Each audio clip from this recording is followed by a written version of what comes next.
Salam hörmətli izləyicilər. Bu gün də sizə yenə DİM 2025 11 sinif toplusundan bir sual izah etmək istəyirəm. Maraqlı bir sualdır. Səhv fikirdir. Antonimlər yalnız eyni diksiyasına aid olur. Biz antonimlər və sinonimlər keçərkən qeyd edirik ki, həm antonim, həm də sinonim yalnız eyni diksiyasına aid olur. Bu doğru fikirdir. Bir bənd amonimlər həm eyni, həm də müxtəlif diksiyasına aid olur. Bəli, biz yenə də amonimlər keçərkən qeyd edirik ki, amonimlər həm eyni, həm də müxtəlif diksiyasına aid olur. Bu da doğru fikirdir.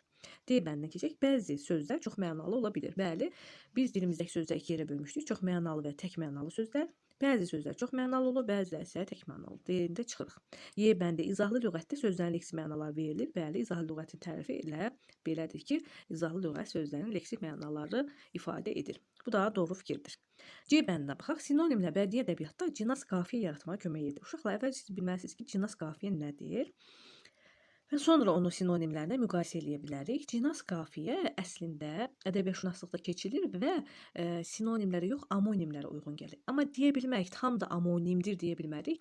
Bəzi nümunələrdə amonimlərə uyğun gəlir və yaxud amonimə bənzəyir. Sadəcə belə də deyə bilərik, amonimə bənzəyir. Amma sinonimlə heç bir əlaqəsi yoxdur. Cavabımız olur C bəndi. İndi mən istəyirəm ki, sizə iki bənd nümunə göstərim. Cinas qafiyəni göstərmək üçün tamamilə sizin yadınızda qalsın.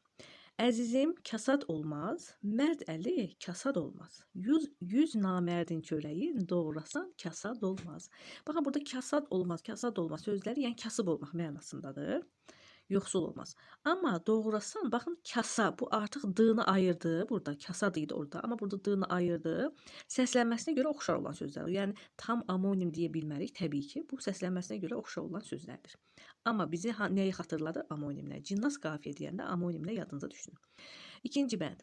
Mən aşiqəm yad üzə, ya çəmənə, ya düzə. Baxın, burada d-ni ayrıldı, başqa sözə keçdi. Sənsən ömrüm qönçəsi, qoyaram mı yad üzə? Yenə də görürük ki, səslənməsinə görə oxşar olan sözlərdir. Deməli, bu yenə də cinas qafiyədir. Cinas qafiyədir. Amonimləri bizə xatırladır. Sinonimlərlə heç bir əlaqəsi yoxdur. Ümidvaram ki, artıq cinas qafiyə sizin yadınızda qalacaq və belə suallar düzgün işləyəsiniz. Sağ olun.